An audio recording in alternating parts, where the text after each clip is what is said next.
Let's talk about how to reverse engineer a heart attack. This is the #1 reason why people die on the planet. Heart attacks. Okay? So I think it's important to reverse engineer this problem and see what you can do to avoid getting this problem. So typically what happens is the artery becomes blocked, and that shuts off blood supply to the heart muscle, and the heart cramps, and you die.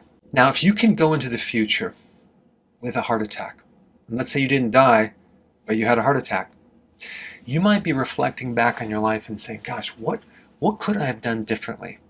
Were there any clues to tell me this was coming? Okay, I want to tell you a little story. I had this red truck. It's a pickup truck.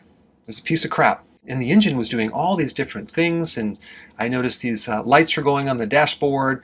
The engine was getting overheated, all this stuff, right? And I could have just kept driving, but I pulled off to the gas station, and I looked at the engine. I didn't see anything. And I happened to open up the valve where the coolant is, right? There's no antifreeze. So I'm driving this truck without anything to cool it down, right? I'm like, oh my gosh, I'm so glad I paid attention to that warning sign and did something about it. So with a heart attack, there's all sorts of warning signs that your body will typically give you, okay? But not all the time, because over 50% of heart attacks, there's no symptoms, okay? So unfortunately, there's not these clues.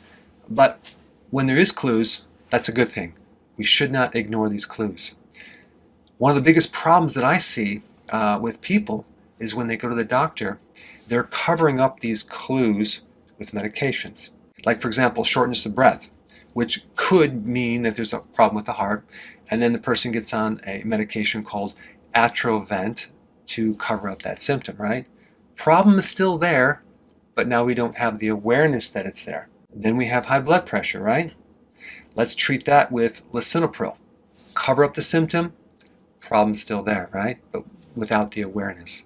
Other symptoms that there's some type of blockage in the heart, especially with the heart muscle, is when you get chest pain when you exercise or go through stress. That's a really big clue. Or you might get weakness when you're climbing upstairs, right? Because you're stressing the heart, which is a pump. It's supposed to push blood to the body to carry oxygen, and if it can't do that, you're going to have problems when you exert yourself, okay? You might have more fatigue when you exercise. All clues that could help you investigate this more and potentially see if there's a problem there so you can then do something about it, okay? Now, with the chest pain, there's going to be either a pain down into the left shoulder, down into the arm, into the jaw, or up through back through here. Okay, so that's one thing you should know. But the most important thing, which is not really emphasized with heart attacks, is that it usually starts with endothelial dysfunction. Okay, what does that mean? It means there's damage on the inside of the arteries, especially the coronary artery on the heart. So that gives us a really good idea of what causes this problem. Some type of oxidation or inflammation on that artery. That then creates a cascade of effects of cholesterol building up, protein, calcium deposits, etc. And what's supposed to protect that inside of the artery is vitamin E, very important. Vitamin C, very, very important.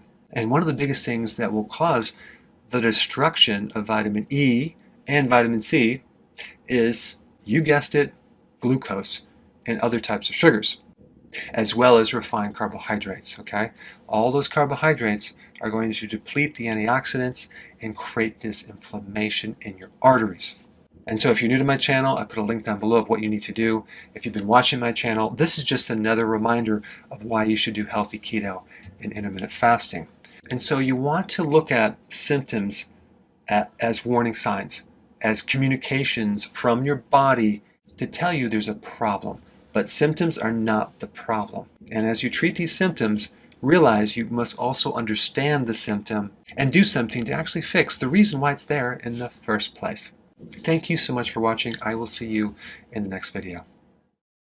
Hey, before you go, if you're benefiting from any of my content, I would love to hear about your success story.